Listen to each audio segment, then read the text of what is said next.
Exercise 10.1, question number 1. So this is the first question. Draw a line. Say AB. Take a point C outside it. Okay. Through C, draw a line parallel to AB using ruler and compasses only.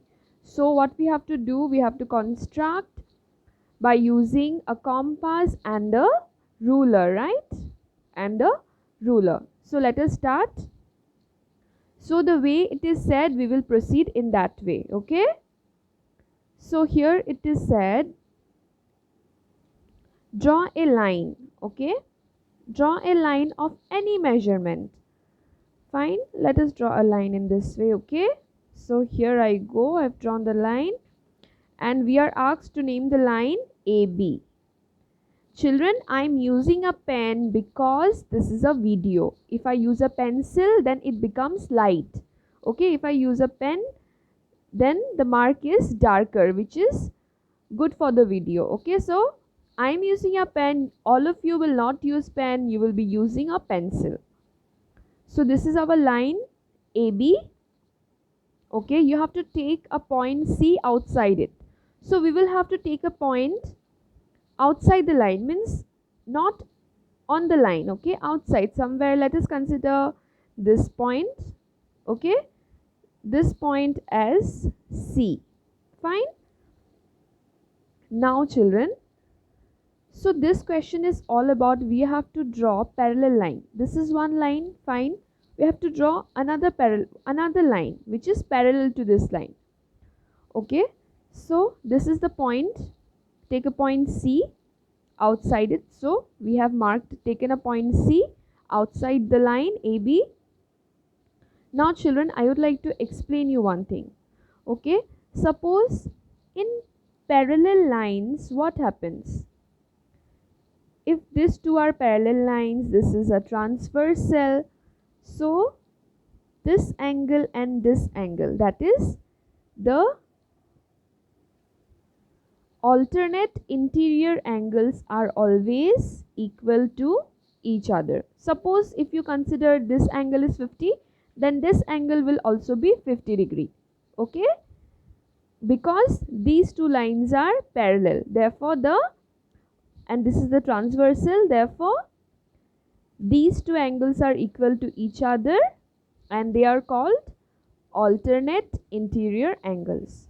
Okay, now what we will do is we will apply this concept only. Okay, so this point we have already marked.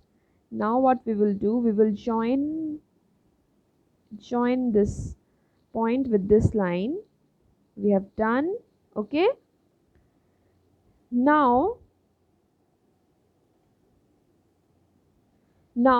compass will be used. Okay, so here is my compass and take any radius. Okay, take any radius. You know, it should not be more, it should not be too less, but medium. Okay, so this much is enough.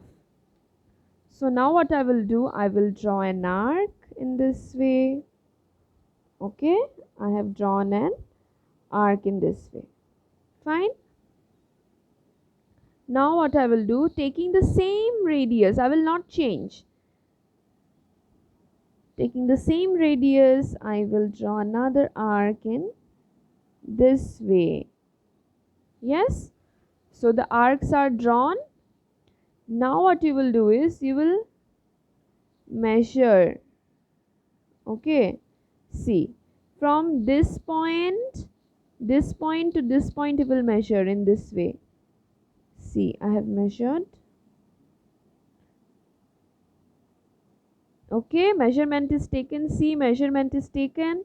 Now what you will do, you will also see, from taking the same measurement and put here the compass, put here, then you will draw a mark in this way. Okay, so what I did, I have placed here, taken the measurement, then placed here, I have drawn the arc. Okay, so now what you will do is you will join, see this point and this point, you will join, okay, and we will get our parallel lines. See, so we have drawn the parallel line, okay, so this line is parallel to this line. Okay, you can name this line, you can suppose you can name as CD, then students, you can name these points also, okay, this can be M, N, O, P, fine, and you can write in this way, CD parallel to AB, okay. So this is the solution. In this way you will construct, okay, neatly you will construct.